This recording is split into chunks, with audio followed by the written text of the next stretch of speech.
आप देख रहे हैं सौगंध टीवी, सौगंध वतन की। राहुल गांधी की सदस्यता जाने के बाद शोक संवेदना व्यक्त करने वाले नीतीश कुमार, मुंह से एक वक्तव्य नहीं निकला अभी तक। मैडम जी, आज जो कांग्रेस वाले हैं वो तो जश्न मना रहे हैं, मगर कांग्रेस के ही कुछ अलायंस जो सपना देख रहे थे पीएम बनने का, आप भी इशारा समझ रहे हैं, नीतीश कुमार जी, आज वो अपने आप को उन्होंने रूम में बंद कर दिया होगा। धोखा है। अब अगर सही मायने में विपक्ष की भूमिका निभानी है तो पार्टिसिपेशन आपका जरूरी है। अगर ये सही मायने में पॉलिटिशियन है, इनको इमीडिएटली अलायंस जो है वहाँ से निकलकर जो है तोड़ देना चाहिए। मतलब ये देरी करेंगे तो इनका अपना नुकसान है। अगर विपक्ष का नेता राहुल गांधी बनता है, ममता बनर्जी भी छोड़ेगी। अखिलेश यादव ने पहले ही ट्रेलर देख चुके हैं। नमस्कार, आप देख रहे हैं सौगंध टीवी और मैं हूँ आपके साथ आस्था तिवारी। Rahul is back. जी हाँ, जिस तरीके से विपक्ष में जो है खुशहाली का माहौल देखा जा रहा है, तो कहीं ना कहीं ये भी कहा जा रहा है कि एनडीए की अब खलबली मच गई है। अब कितनी एनडीए की पार्टी में खलबली मची है ये जानने वाला विषय बन जाता है, क्योंकि राहुल की जिस तरीके से सजा पर रोक लग गई है। आइए जरा जानते हैं लोगों से क्या कुछ कहना है। राहुल गांधी को जानते हैं? हाँ जी। कैसे नेता लगते हैं? Zero ma'am. जीरो? हाँ जी। मतलब प्रधानमंत्री की बनने की काबिलियत नहीं? नहीं मैम, नहीं, बिल्कुल जीरो, बिल्कुल।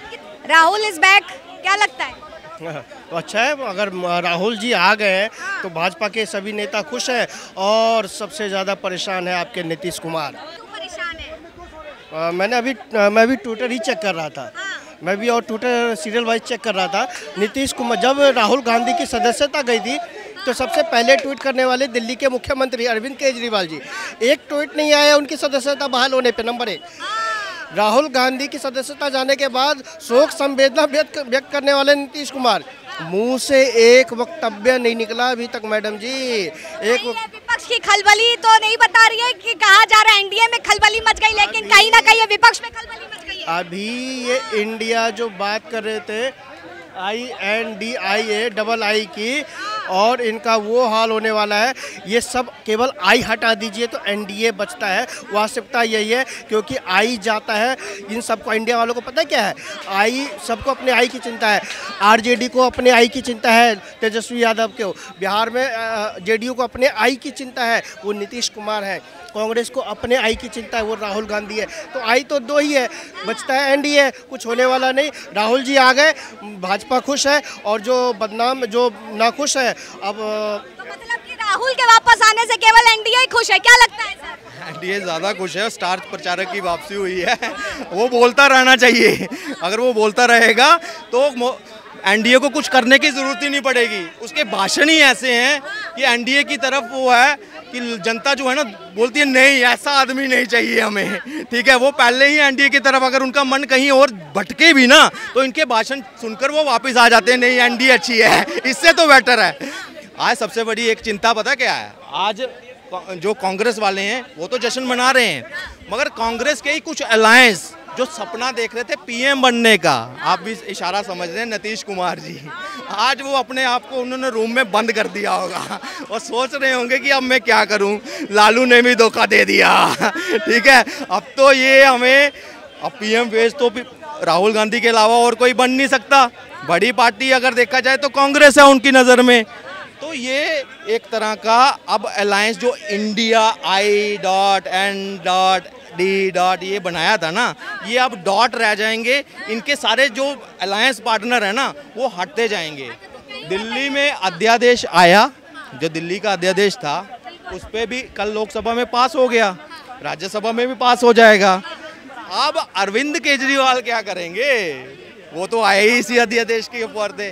सबसे बड़ी बात है इनका आना, ये एनडीए के लिए कहीं ना कहीं हितकारी है। अलायंस में अब उथल पुथल शुरू हो जाएगी। देखिए, अगर बात की जाए तो बीजेपी सांसद कहते हैं कि बच्चा जब सदन में बैठता है तो अच्छा लगता है, हंसी ठिठोली हुआ करती है, तो क्या इसीलिए एनडीए को पसंद आ रहा है? नहीं, देखिए बिल्कुल, लेकिन बात आती है कि विपक्ष 2014 में अपनी भूमिका खो चुका है। इससे पहले हमने सुषमा स्वराज के टाइम पे कैसे हेल्दी डिबेट हुआ करती थी, शेर पढ़े जाते थे, वहाँ हमारे मनमोहन सिंह जी जो कभी बोलते नहीं थे वो भी शेर मारते थे, वहाँ काउंटर सुषमा स्वराज जी देते थे शेर के साथ कि काफिला किसने लूटा, एक शेर था अटल बिहारी वाजपेयी। तो एक आपस में चलता रहता था और वो उसको हेल्दी डेमोक्रेसी कहा जाता था। मैं आपके चैनल के माध्यम से पूछता हूँ 2014 के बाद 15 के मॉनसून के बाद हर बात क्या है, बाइकॉट बाइकॉट। मॉनसून में इन विपक्ष ने सिर्फ बाइकॉट किया। 2015 में वो आसिफा लड़की के नाम पर, अरे संसद तो चलने दो, आपको प्रोटेस्ट करना है बेटियों का अगर आपको था तो वहाँ आप उस पर कानून की मांग करते कि हार्ड कैपिटल पनिशमेंट हो, चौराहे पे लटकाए रेपिस्ट के लिए, पूरा देश इनके साथ होता। उसके बाद क्या आया, पेगासस, उस पर मानसून सत्र नहीं चलना चाहिए। इस बार भी अरविंद केजरीवाल के अध्यादेश के दिन ये अधीर रंजन चौधरी ये सारे जो हैं संसद में आए, नहीं तो क्या था, बाइकॉट, हम जाएंगे ही नहीं संसद के अंदर। जब विपक्ष ही नहीं रहेगा, सरकार को अगर कानून ही पास करने हैं तो वो तो कर देगी वहाँ पे, चाहे विपक्ष बैठे या ना बैठे। मगर जो 51% जो सरकार के हिस्से में था, 49% लोग हैं जिन्होंने विपक्ष के ऊपर इनको वोट दिया है, उनकी आवाज़ आप उनके साथ धोखा नहीं कर रहे थे, वहाँ पे कर रहे थे। तो ये धोखा है। अब अगर सही मायने में विपक्ष की भूमिका निभानी है तो पार्टिसिपेशन आपका ज़रूरी है। अगर दूर रहोगे तो समझो आप अपनी जनता के साथ अपने वोट। आपने कहा कि सबसे ज्यादा खलबली एनडीए में नहीं इंडिया में मची हुई है, और इंडिया में सबसे ज्यादा खलबली जो है नीतीश कुमार को मची हुई है। तो क्या घर वापसी करेंगे, एनडीए में आएंगे? देखिए एनडीए तो उनको लेने से वो उन्होंने प्रयास कर चुके हैं, वो थक हार कर वापस वहाँ पे गए हैं कि अब मुझे वहाँ कोई नहीं पूछ रहा। वहाँ बिहार के जो अध्यक्ष हैं सम्राट चौधरी नाम है उनका, उन्होंने स्पष्ट बोल दिया कि नीतीश कुमार के साथ अब अलायंस नहीं होगा, हम अपने बूते पर लड़ेंगे, अपने अलायंस के बल पर लड़ाएंगे। चिराग पासवान वहाँ पे साथ है, सब कुछ और पार्टियाँ जो हैं, उपेंद्र कुशवाहा हैं, कहीं ऐसा। वहाँ अब इनकी ज़मीन जो है ना, राजनीतिक ज़मीन ख़त्म हो चुकी है। ये समझो नीतीश कुमार अपने राजनीतिक संन्यास की ओर बढ़ रहे हैं, क्योंकि इन्होंने खुद अपनी सत्ता जो है ना, ये तेजस्वी यादव का नाम लेकर खुद पीएम पद का जब इनको वो दिया गया ना लॉलीपॉप, उसका नाम सुनते ही इन्होंने तेजस्वी यादव को आगे कर दिया और बैठक में बोल दिया भाई तेजस्वी जी हैं उनसे वो करेंगे। इस तरह से बात जब की थी तो मतलब इन्होंने अपने आप को सरेंडर कर दिया बिहार की राजनीति में। मगर अगर ये सही मायने में पॉलिटिशियन है, इनको इमीडिएटली अलायंस जो है वहाँ से निकलकर जो है तोड़ देना चाहिए। मतलब ये देरी करेंगे तो इनका अपना नुकसान है। क्या लगता है कि अगर बात की जाए तो बीजेपी समर्थक जितने वो ये कह रहे हैं कि इंडिया के जो डॉट है वही डाउट है, राहुल गांधी बाहर आने की वजह से कहीं इंडिया लड़खड़ा ना जाए, उसमें डोरी बांधने की जरूरत ना पड़ जाए। देखिए बिल्कुल वैसा ही है, ममता बनर्जी इसके फेवर में नहीं है। आपने देखा वहाँ पे किस तरह से जो कर्नाटका में बैठक हुई उसमें भी ममता बनर्जी और अखिलेश यादव ये अलग गुट के हैं, इनके साथ जो गुट है ये अलग हैं। ये पीडीए बना रहे थे, वो तो एनडीए का वहाँ ज़बरदस्ती लालू प्रसाद यादव के कहने पर, सोनिया गांधी के कहने पर वो वहाँ पे ममता बनर्जी वहाँ आई। मगर आज अगर विपक्ष का नेता राहुल गांधी बनता है, ममता बनर्जी भी छोड़ेगी। अखिलेश यादव ने पहले ही ट्रेलर देख चुके हैं, वहाँ पे 2 युवा नेता के टाइम पर कितनी बुरी हालत हुई थी वहाँ पे, वो देख चुके हैं, इसलिए वो गलती नहीं दोहराना चाहेंगे।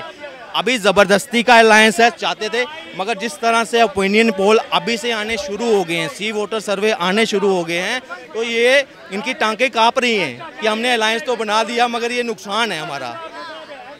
अभी जैसे जैसे चुनाव पास आता जाएगा, सबसे बड़ी यहाँ दिक्कत, अगर ये इकट्ठे किसी तरह से मन भी जाते हैं कि इकट्ठे रहना है हमने, मगर सबसे बड़ी बात है कि टिकट वितरण वो कैसे करेंगे, कोई अपनी थाली से नहीं देना चाहता।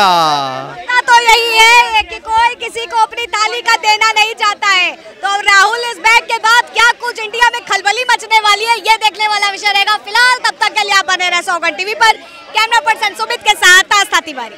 आप देख रहे हैं सौगंध टीवी, सौगंध वतन की।